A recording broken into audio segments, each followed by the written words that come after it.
Madhava Kunja Vihari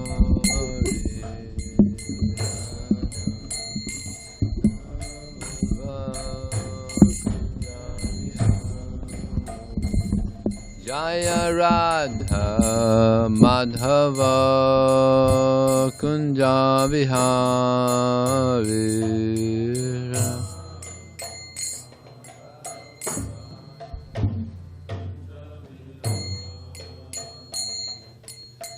Gopi Janna Vallabha Girivana Dari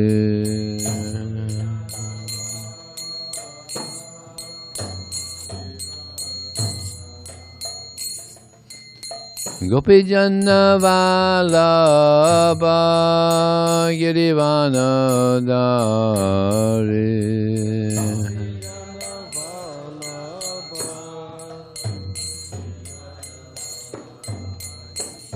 Jaya Radha Madhava Kunja Vihari Radha Kunja Vihari Jaya Radha Madhava Kunja Vihari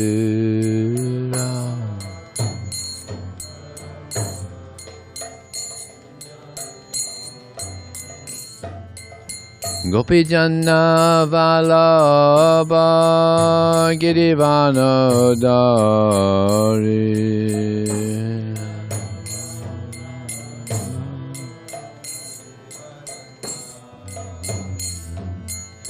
Gopi Janna Vallabha Girivana Dari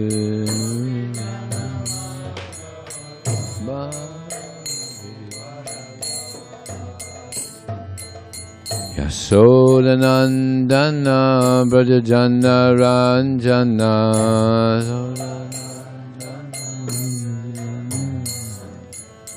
Yasodanandana Brajajana Ranjana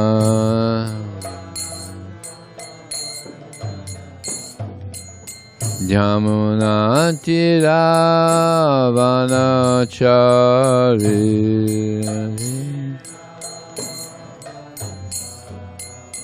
Yamuna Tiravanachari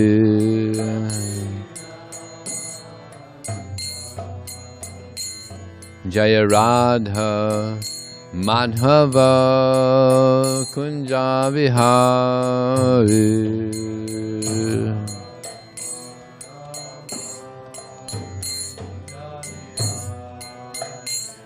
Jaya Radha Madhava Kunja Vihari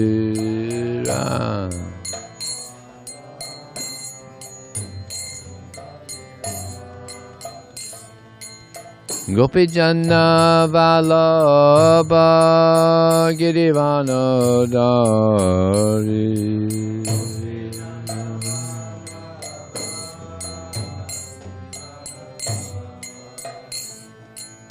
Gopi Janna Vallabha Girivana Dari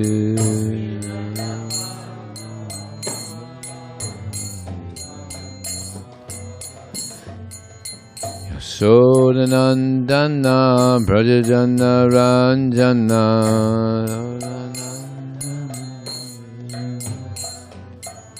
Yasodanandana Brajajana Ranjana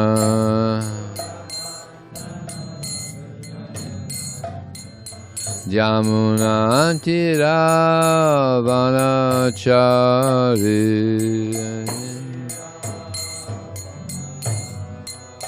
Yamuna Tiravanachari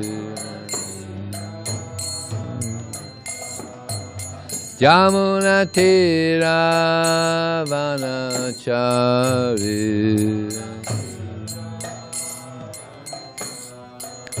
Yamuna Tira Vanachari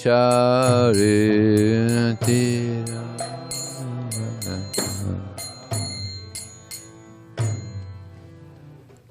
Jaya Vishnupad Paramahansa Pravijagacharya Astatira Sadashi Shimad. His Divine Grace, Srila A.C. Bhaktivedanta Swami, Srila Prabhupada Ki, Ananta Gadvaisuni Ki Jai, Namacharya Srila Haridas Thakur Ki Jai, ISKCON Founder Acharya Srila Prabhupada Ki Jai, Prem Sikho Shri Krishna Chaitanya Prabhu Nityananda, Shri Advaita Gadadhar, Srivasadi Gaur Bhaktivinoda Ki Jai, Shri Shri Radha Krishna Gogopnya Samakun Radhakun Giri Govardhan Ki Jai, Shri Vrindavandam Ki Jai, Shri Maya Purnavidam Ki Jai, Gangamaya Ki Jai, Jamunamaya Ki Jai, Tulsi Devi Ki Jai, Bhakti Devi Ki Jai, Somaveda Bhaktivinoda Ki Jai, Transcendental Book Distribution Ki Jai, Harinam Sankirtan Ki Jai, Go Premanandi, all glorious some devotees, all glorious some devotees, all glorious some devotees, all glorious Shri Guru and Shri Gauranga.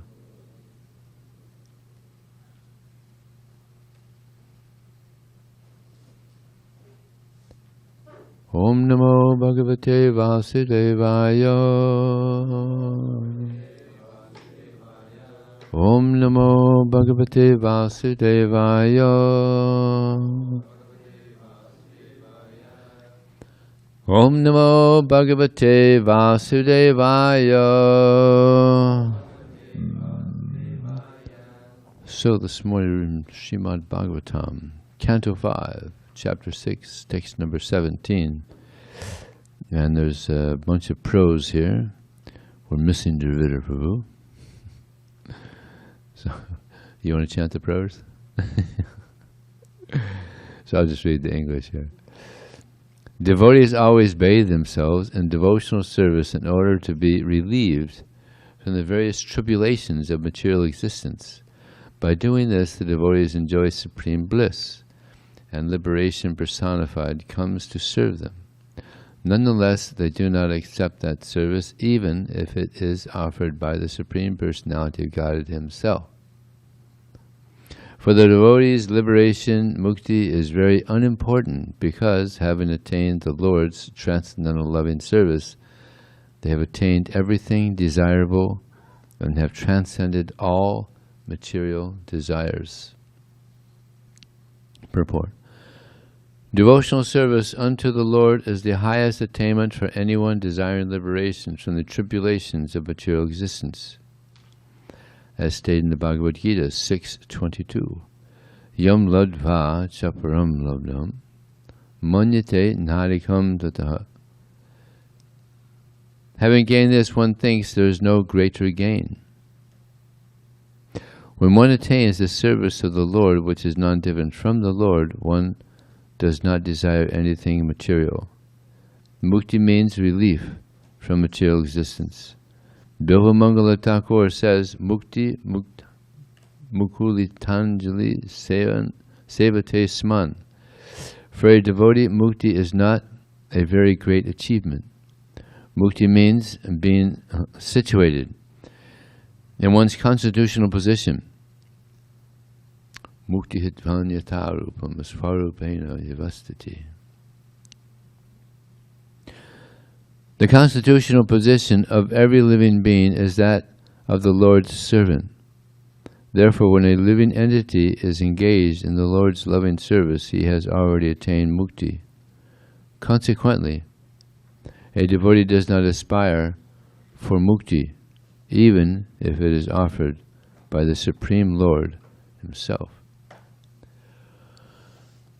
Om Jnanatamanandasya Jnananjana Salakaya Chakshum Militam Jena Tasmai Sri Gurave Namaha Mukharam Kotavachalam Pangunang Hayate Grim Yat Kripa Tadaham Bande Shigurum Dinataranam Vanchikapatubhyascha Kripa Sindhubhyevacha Patitanam Bhavanebhyo Vaishnavebhyo Namo Namaha.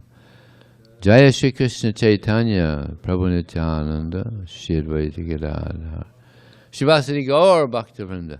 Hare Krishna, Krishna Krishna, Hare Hare, Hare Ram, Ram Ram, Hare Hare. Here it's said, devotees always bathe themselves in the devotional service in order to be relieved in the various tribulations of material existence. So daily we bathe ourselves. Devotee wants to be clean. So we also bathe the soul. Daily we bathe the soul. The soul is subtle. So the subtle bathing process, as Lord Chaitanya says, Cheto Darpana Marjanam Bhava Maha Devagni Nirvapanam Shreyakhairva Chandrika Vitaranam Vidyava Jivanam Anandam Buddhivaranam Pratipadam Purnam Brahasvaram Sarvatma Snaparam Param Vijayate Sri Krishna Sankirtanam. So this chanting of Hare Krishna, it cleanses the heart, cleanses the dust in the mirror in the heart. It's like if you're looking in a mirror and there's a lot of dust, you can't see yourself. All right? There's a lot of dust you can't see. So you wipe away the dust and you can see. So there's a lot of subtle dust in the hearts of the conditioned souls. You know, the lust and greed, anger, envy. So this process of chanting, it purifies this the heart. Like Krishna, he is the most pure. So by coming in contact with Krishna, we naturally become purified.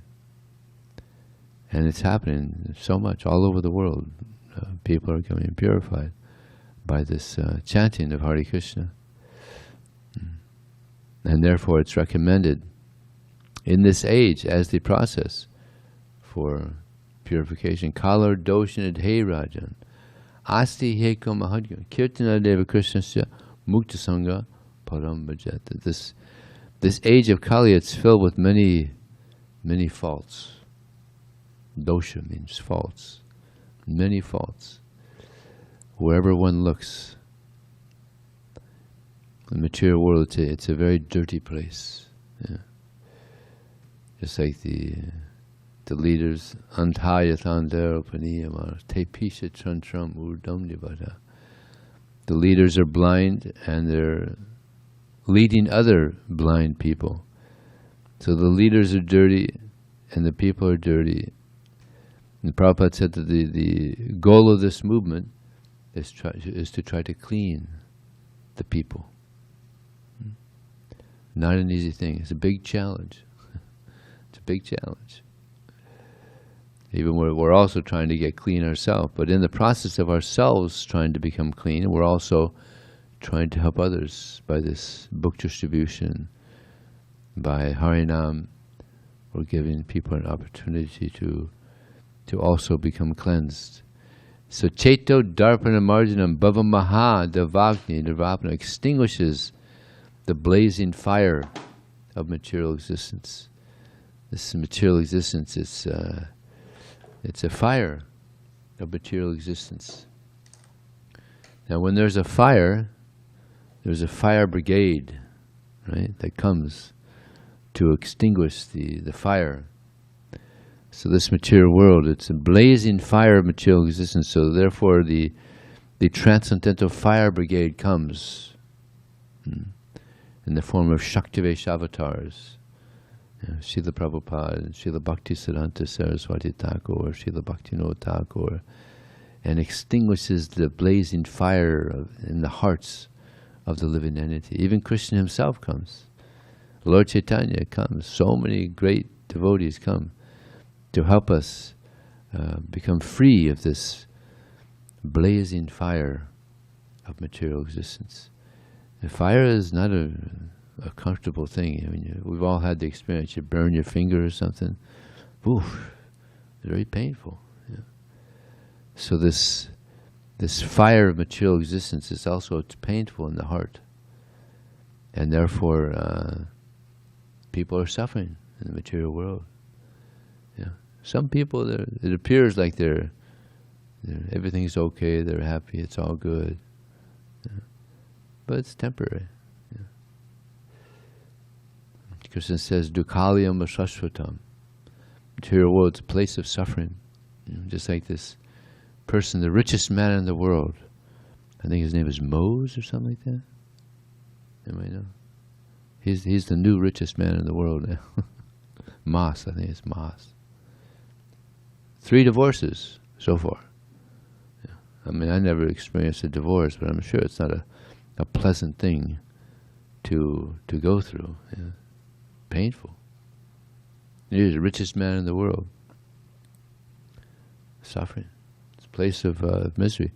So an intelligent person will think, well, maybe there's a place where there isn't this suffering. And certainly there is. Yeah. That's the spiritual world. Vaikuntha. No suffering. No miseries coming from nature. Now in the north, they're experiencing a lot of misery from the cold, very cold up there. And there's other places, just like recently we had the summer. I was speaking to a lot of people from Arizona, 110, 115 degrees, hot.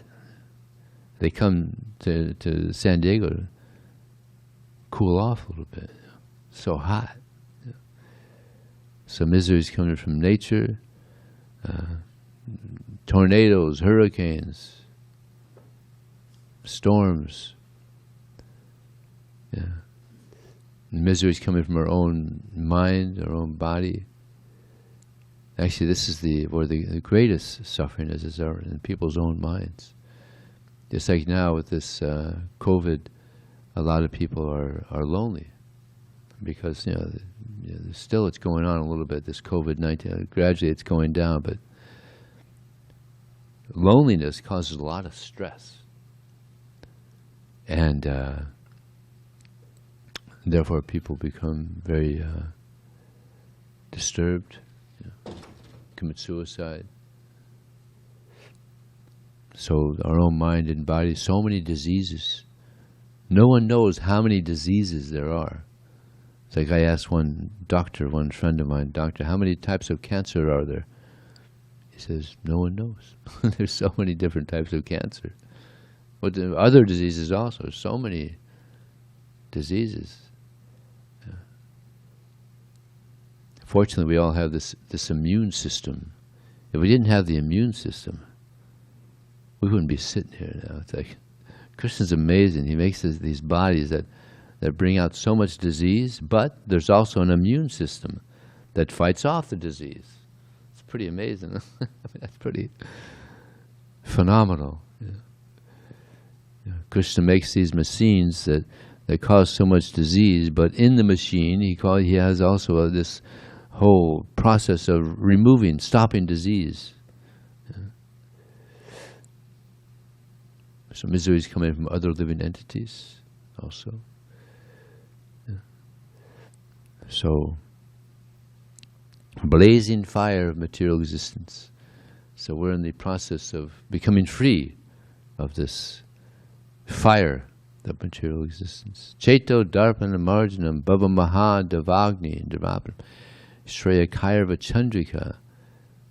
It's an ocean of transcendental bliss. This process of chanting Hare Krishna, it's an ocean of bliss. Yeah. And we have an ocean of salt water here. Imagine an ocean of bliss. Swim in an ocean of bliss. Ride the waves on an ocean of bliss. Unlimited. It's an unlimited, always increasing. The nature of this world is you reach some level of pleasure. Like you mentioned divorce, it's so nice. I get married, there's flowers and parties, and it's just so ecstatic, Marriage, the honeymoon, it's just so nice, and it's just wonderful. But then eventually it wanes. And practically, I've heard that marriages end, half the marriages in America, they end in divorce. Eventually. So it wanes, the pleasure wanes. But transcendental pleasure, it's ever increasing. Yeah. Ever increasing. And this is what everybody wants, an ever increasing amount of pleasure, always increasing. But that's only in pure devotional service. And this pleasure comes from, especially amongst devotees, it comes from seva, from service. Yeah. By thinking of Krishna, by serving Krishna, Krishna is pleased, and he fills us with so much happiness. Just like you may be, in some part of the day you might be feeling so much happiness. Why do I feel so happy? Because Krishna is reciprocating. And someone else may be thinking, why am I suffering so much? I heard one devotee say that to one sannyasi, why am I suffering? Why am I suffering so much? Karma. Karma. It's like there was one person who was the manager of a big soccer team in England. And one reporter asked him, why is it that people are paraplegic or they have some problem with their bodies? It's karma. He believed in karma. So it went on the news, and because he said that, he was removed from his position. It was like one of the big teams in England. Immediately he was removed. Oh, he has no heart. I could say it's due to their past activity. Doesn't he have any feeling? But there's no philosophy. They can't think, well, you don't have any serious major bodily problems. Or why does he have it? It's karma. Some people are born with horrible diseases and they die within a month. Well, why is that? Other people live a healthy life throughout their life. Why is that? It's karma, past activities. Otherwise, what's the explanation? Just by chance? No. Karma. So the more we give our life to Krishna, the more Krishna he'll reciprocate and will experience this happiness. So Srila Prabhupada, he was absorbed in giving Krishna to others, and therefore he is a very happy person. One time a devotee saw a picture of Prabhupada, and he looked very grave. And the devotee said, Prabhupada, you look unhappy here. And Prabhupada said, no, that was a moment of ecstasy. That was the picture that he was going into his passport. So you can't always tell, You can't tell a book by the cover. You can't always tell how a person is feeling. Prabhupada he was in ecstasy. Externally, it may not have looked that way, but he's very happy. Why? Because he was preaching. And where did he get that from? He got that from Bhaktisiddhanta Saraswati Thakur. And where did he get that from? From Bhaktivinoda Thakur. Where did he get that from?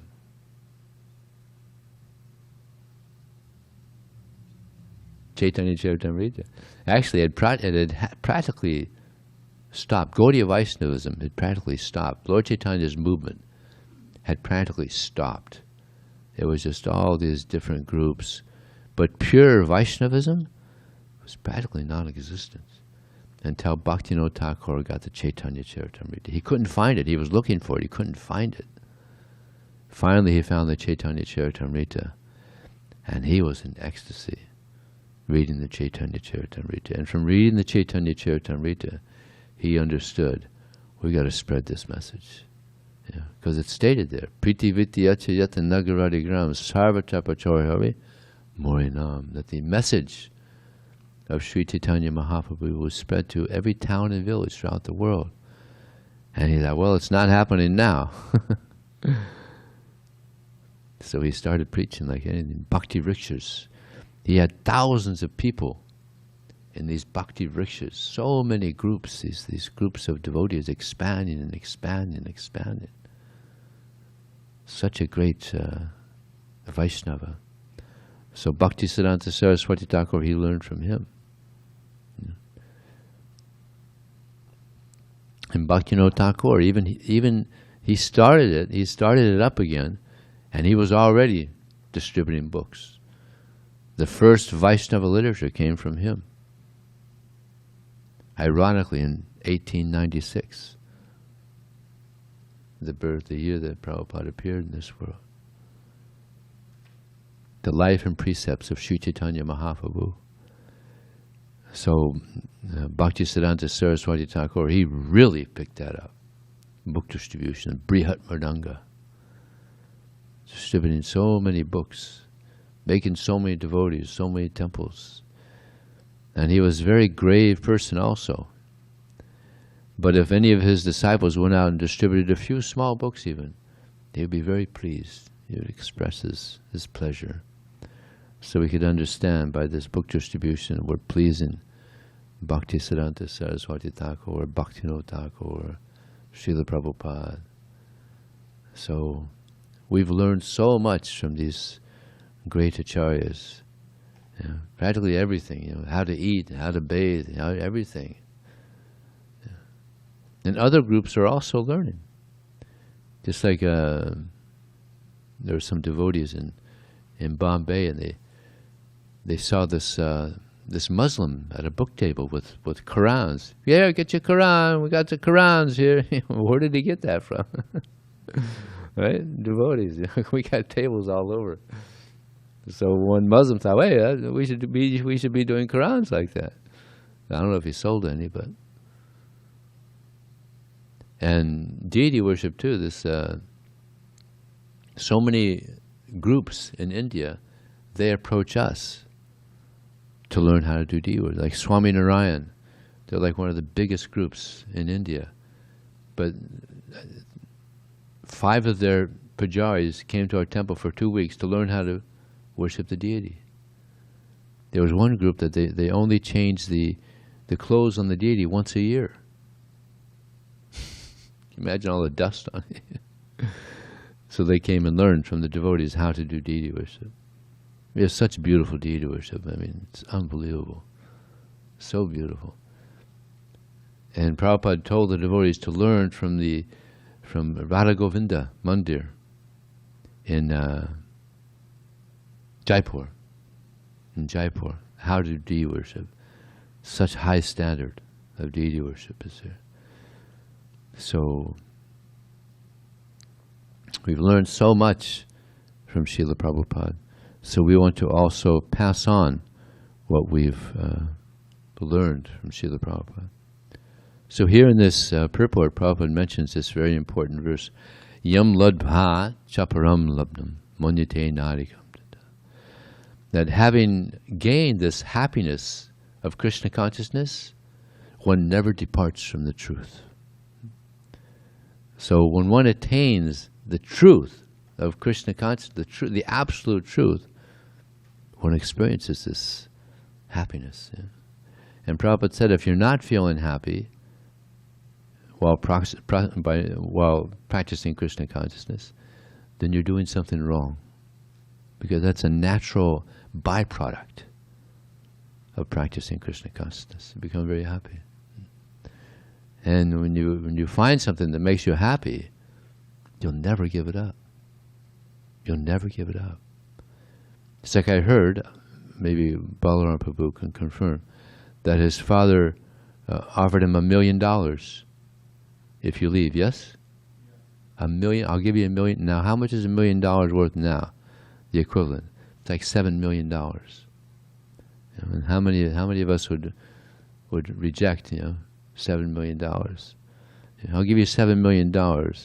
You give up Krishna consciousness. Of course, if one is sincere, you wouldn't take it. Because what is money? What is money? It's just dirty green paper. It's like I mentioned this wealthy person, wealthiest person in the world, but he's got so much money, but he's experiencing unhappiness. Real happiness comes from within. Krishna says that Nasta moha smati labdha. No. Nasti buddhya. What is that? Nastubudhiya Santesya. Here Krishna says that one whose happiness is within, who is active and rejoices within, and whose aim is inward, he experiences the real happiness of life. The real happiness is within. Because the soul is within, and Krishna, he's within. And by serving Krishna, we experience this happiness, inner happiness, inner joy. This is the nature of the soul.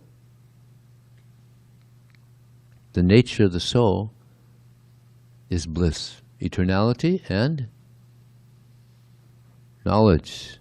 These are the three natures of the soul: eternality, knowledge, and bliss. And if we don't have those, then we're not in our natural position. So we're in these bodies that are temporary, cause so much misery and so much ignorance. So we're not in our natural position. Our natural position, as I mentioned, Mukti Dvan Yatha Rupam Svarutpena Jivasati. Our natural position, our natural liberated position, is service to Krishna. And by service to Krishna, we get our eternal spirit, called our Siddha-swarup. Siddha-swarup means our original spiritual body. Now it's covered by the modes of nature. Prabhupada says the dirty modes of nature. We're trying to get cleansed of the dirty modes of nature. So now we're covered by these modes of nature. Just like you might have a very expensive gold piece, a necklace or something, but it's covered. It's covered with dirt. So the value is still there. It's still beautiful. It's just covered by dirt. If you remove the dirt, then you see the natural beauty of the gold necklace. So when this dirt, the modes of nature, are removed from the soul, then we see the natural beauty of the soul. And one experiences the natural happiness of the soul. So yam ladva chaparam mandite narika.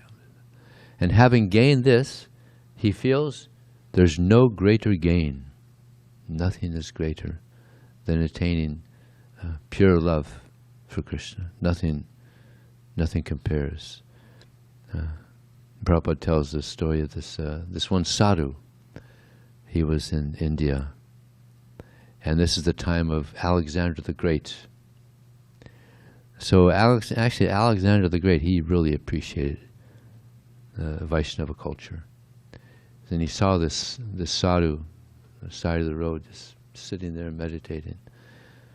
So he asked the sadhu, "Is there anything I can do for you? I'm Alexander, known as the Great. I can give you anything you want. Is there any service I can do for you?" He appreciated the simplicity of the Vaishnavas. And the sadhu said, "Yes, can you just do me one little thing? Can you move away because you're blocking the sun?" He was in the shadow. He was putting a shadow on him. He wanted to get the sunlight. Just if you could just move a little bit to the right or left, I'll be happy. So devotee is satisfied. Doesn't want anything. Just like this great devotee, Dhruva Maharaj. He had an incredible material desire, probably a material desire that nobody has ever had before. He wanted a kingdom greater than that of Lord Brahma, which is, can't get greater material desire than that. So he wanted to know how to do that. So he was instructed by his mother, you have to worship Vishnu. Okay, where do I find Vishnu? You go to the forest. The sages, they go to the forest and they find Vishnu there. So immediately he took off. 5 years old, and he started meditating. And he was, Narada Muni came to him. I said, "No, my dear boy, you're 5 years old. Just go play. You're taking this too seriously. Thank you for the advice, Narada, but I'm taking this seriously. If you give me any advice, please give it. If not, then have a nice day." So he was testing him, see how determined he was.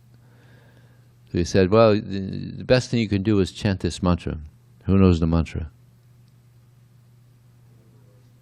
Om Namo Bhagavate Vasudevaya. Yes.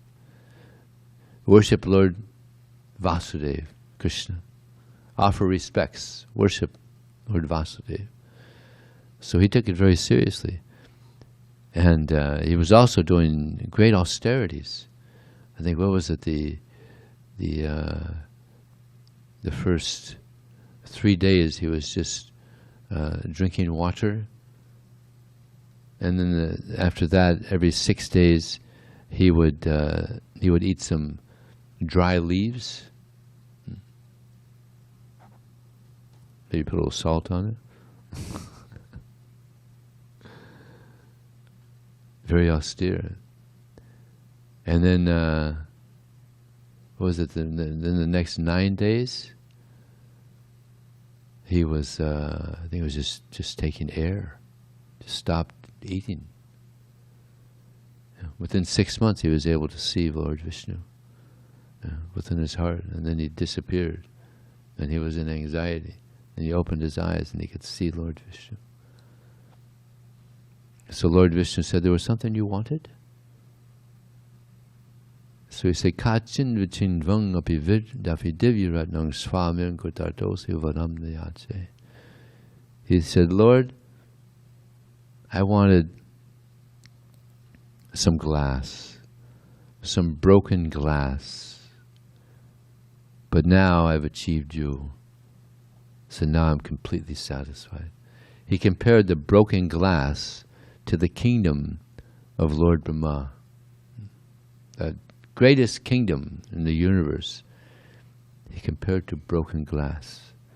Now when you see broken glass, what do? What do? You sweep it up and you put it in the trash. No value, it's just trash. So this is what he compared the kingdom of Lord Brahma to. This broken glass. So a devotee is completely satisfied by serving Krishna. And therefore devotional service is called the nectar of devotion. It's an ocean of nectar, devotional service.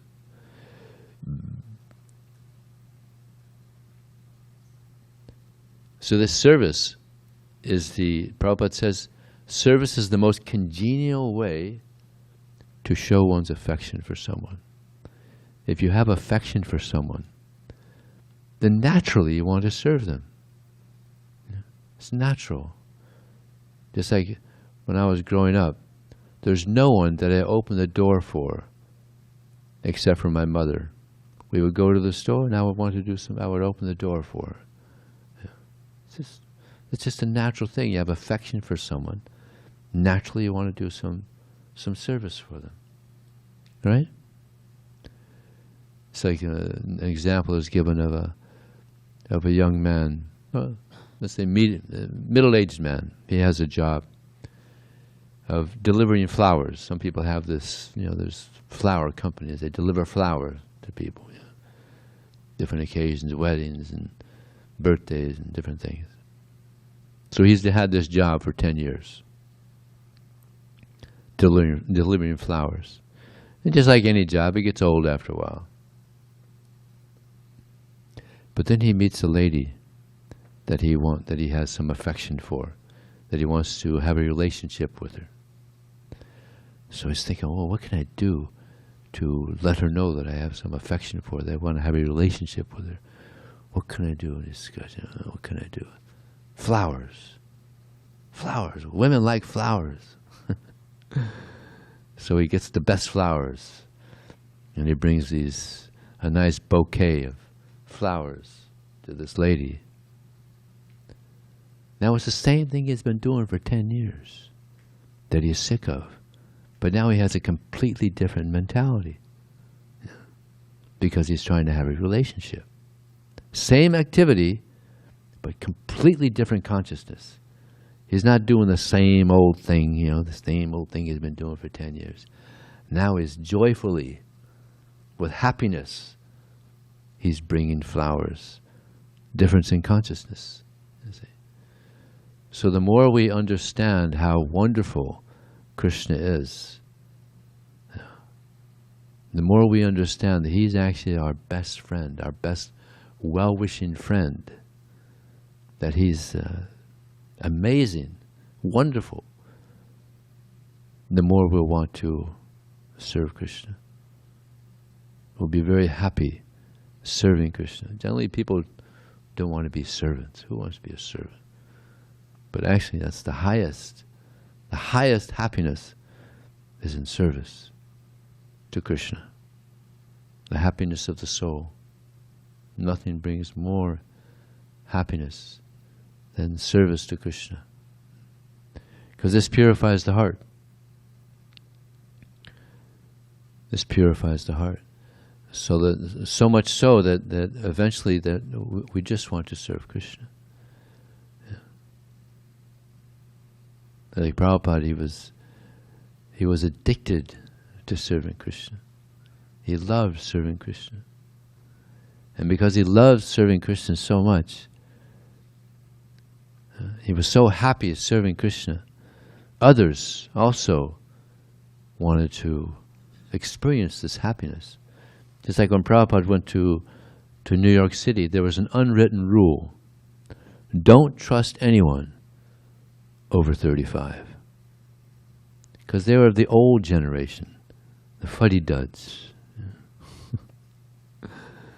Prabhupada shows up, twice that age, and they're giving their life to him. Not only trusting him, they're giving his life to him. Why? Because he had so much love, so much knowledge. Bhakti Vedanta. You have Bhakti and you have Vedanta. That's a great combination. And that was Prabhupada. So much knowledge, such a wise personality, and so much love. He was a good cook too.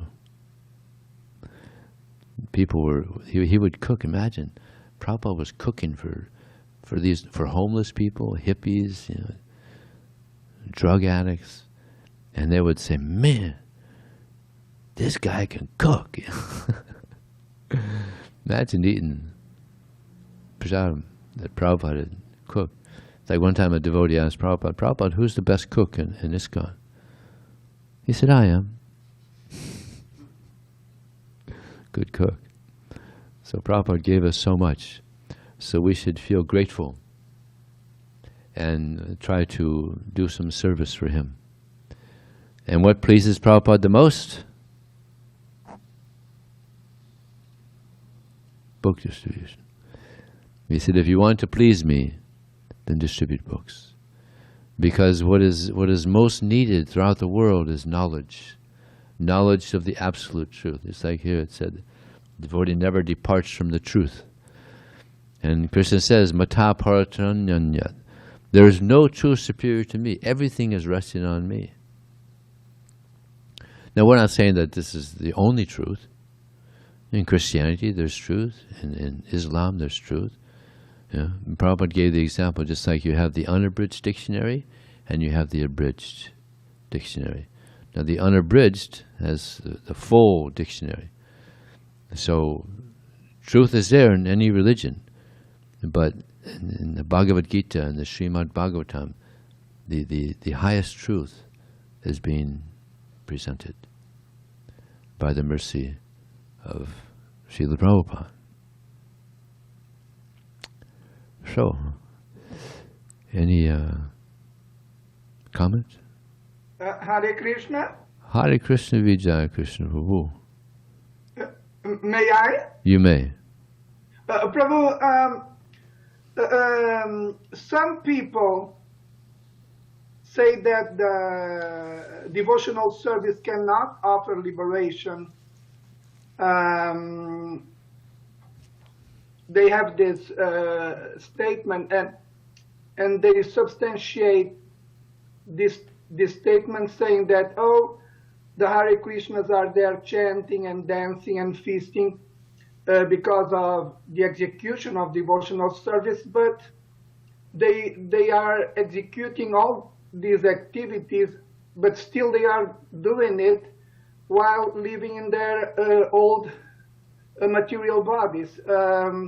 If they were there, if they are there being completely liberated, they would be there giving up their material bodies, and they would be there already in their spiritual bodies. Why is it that I am seeing them chanting and dancing and feasting, but still attached to their material bodies? So my question is, in what measure executing devotional service while still living in my material body can make me a fully liberated person?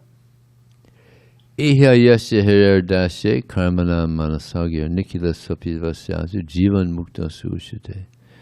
Anybody who engages his mind, his body, and his words in the service of Krishna is understood to be liberated.